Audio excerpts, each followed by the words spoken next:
Previously, we've seen the verb be, to come, in the present simple and in the future tense, but now we're going to conjugate it and learn it in the past simple and present perfect. We're going to conjugate it and give some examples as always, so without further ado, let's begin.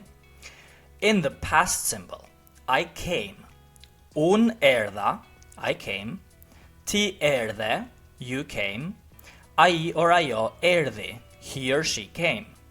Ne erdhëm, we came. Ju erdhët, you came. Ata or ato erdhën, they came. For example, unë erdha në shkollë herët sot. I came to school early today. Unë erdha në shkollë herët sot.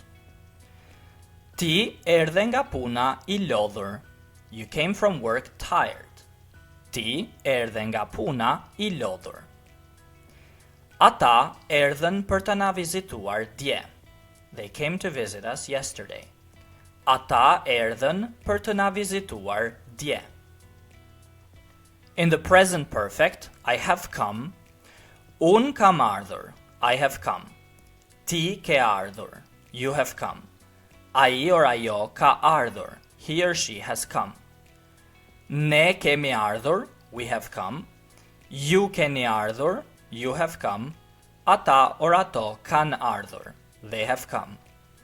For example, unë kam ardhur këtu shumë herë. I've come here many times. Unë kam ardhur këtu shumë herë. Ti ke ardhur me tren apo me makinë? Have you come by train or by car? Ti ke ardhur me tren apo me makinë? Ata kanë ardhur nga një qytet tjetër. They have come from another city. Ata kanë ardhur nga një qytet tjetër. A practice paragraph as always. Javën e kaluar erdha në Tiranë për një konferencë dhe pash shumë njerëz të njohur. Last week I came to Tirana for a conference and saw a lot of familiar people. Ti erdhe një ditë më vonë për t'u bashkuar me grupin dhe ne erdhëm së bashku në takim. You came a day later to join the group and we came together for the meeting.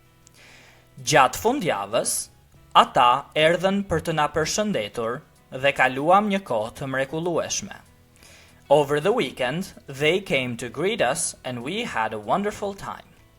Që atëherë, unë kam ardhur përsëri për disa projekte të tjera dhe ti ke ardhur për disa trajnime. Since then, I have come back for a few more projects and you have come for some training. Ne kemi ardhur shpesh këtu, sepse çdo herë mësojmë dhe fitojmë përvoja të reja. We have come here often, because every time we learn and gain new experiences. One more time, only in Albanian. Javën e kaluar erdha në Tiranë për një konferencë dhe pash shumë njerëz të njohur.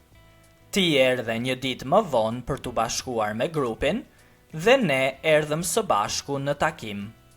Gjatë fundjavës, ata erdhën për të na përshëndetur dhe kaluam një kohë të mrekullueshme.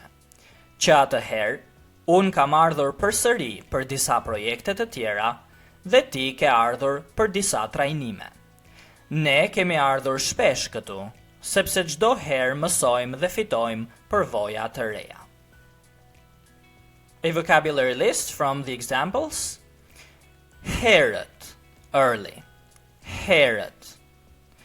I lodhur or e lodhur for feminine, tired.